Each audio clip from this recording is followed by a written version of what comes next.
Alright, folks. The Super Bowl's over. It's been picked apart and analyzed and all that hoopla. But it's not been analyzed by the average person, or in our case, the average asshole. So that's what we're gonna do. I'm not gonna show you highlights and nothing like that, because y'all probably tired of seeing it and all that stuff. We're just gonna talk about the game in general and some of ours takeaways from the game and stuff like that. Like, first off, going into the game, everybody was saying Tom Brady, greatest quarterback of all time. Bill Belichick, greatest coach of all time. Okay. Depends on how you want to look at it. Yeah, Belichick and Brady been to 8 Super Bowls. But a coach like Chuck Noll, who coached the Steelers in the 70s and 80s, he went to 4 and never lost. So you gotta wonder, is Bill Belichick the greatest coach of all time? And then on top of that, Tom Brady. He lost 3 times to lesser quarterbacks than he is. Joe Montana and Terry Bradshaw never lost. Now that that's out the way, let's talk about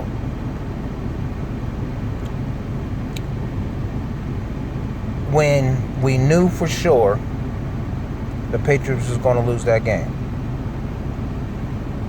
Now, I know everybody thought, well, they can come back and all that. That's all well and good. But the minute that they had to revert to trick play, and of all trick plays, you're going to have your quarterback go out and try to catch the ball as a receiver, knowing damn well he don't get the same protection that he would get if he was just a quarterback. Because now that he's out in the field of play as a receiver, someone could have cleaned this clock if he caught it. But the fact that they had to do a play like that tells you how desperate they were. And when they did that, I knew, and I suppose some of y'all out there knew too, they was going to lose. It was over. And then, for them, give me one moment.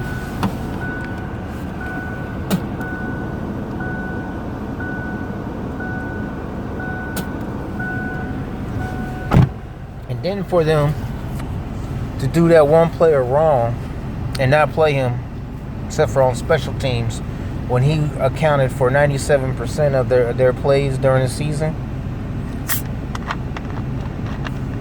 It was something going on that we weren't privy to, and that's why he didn't play. And you know how Belichick is. He gonna play it off like, hey, it's just football. Nah, it was something deeper than that. It was something real deeper than that. Now, let's go on over to the other side, the Eagles.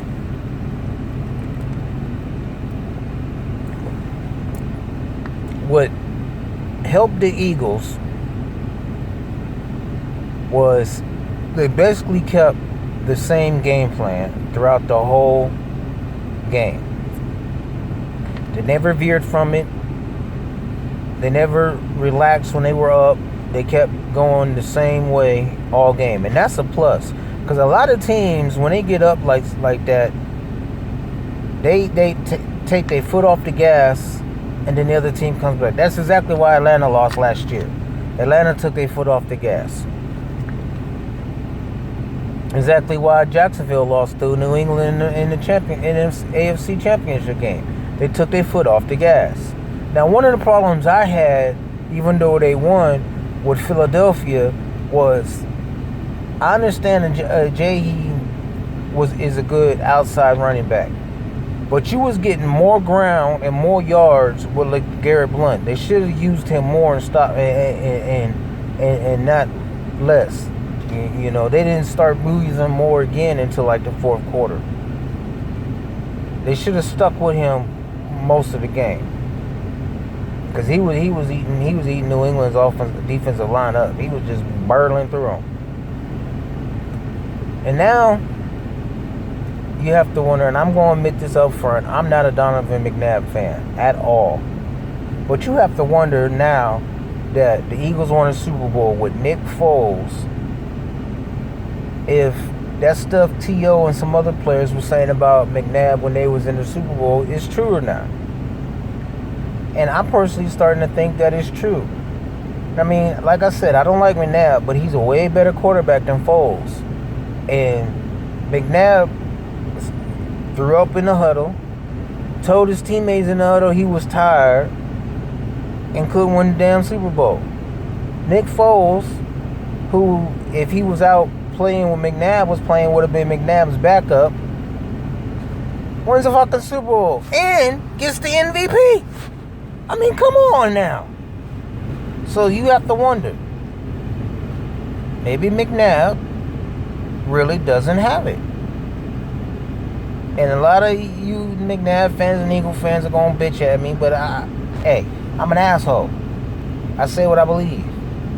And I believe T.O., even though I'm not a T.O. fan, when he said McNabb ran out of gas in the Super Bowl. The biggest game of his career, and he puts it out.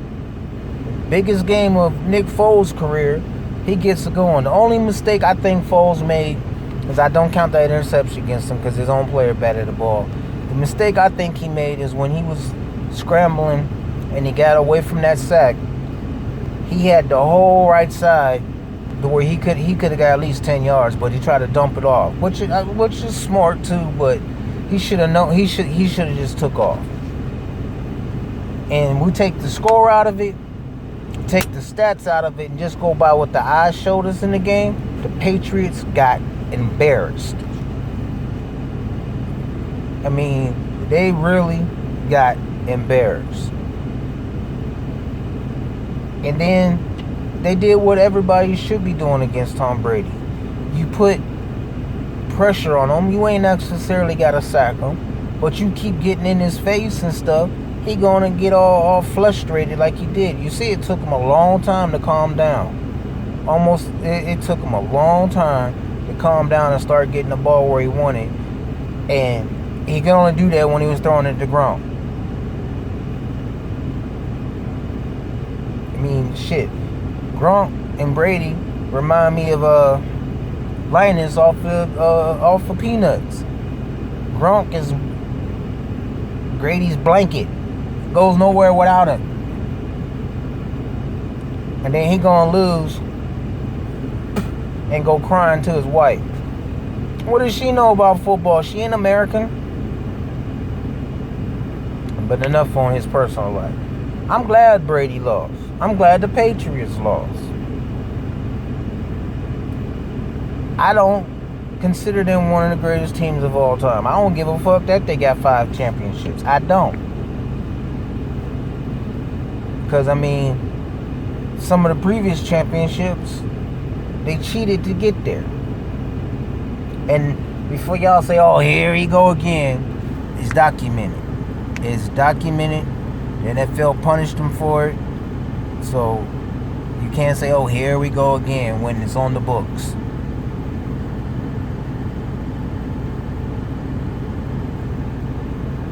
Now, we really see what New England is made of coming this season, next season, because their offensive coordinator, he got a head coaching job. Defensive coordinator, he got a head coaching job. So there'll be all new people calling the defense and offense. And we'll see how Brady does then. Because personally, I think Brady's a product of the system. I think if you took him out of the New England system and put him somewhere like Kansas City, Philadelphia, somewhere like that, he wouldn't play very well. Now, I'm going to give you time to look at this. And like I said before, in the description of the game of this page. If you don't want me to talk about something, or if you want me to talk about something, drop a line. You know, my email address is ahole@gmail.com.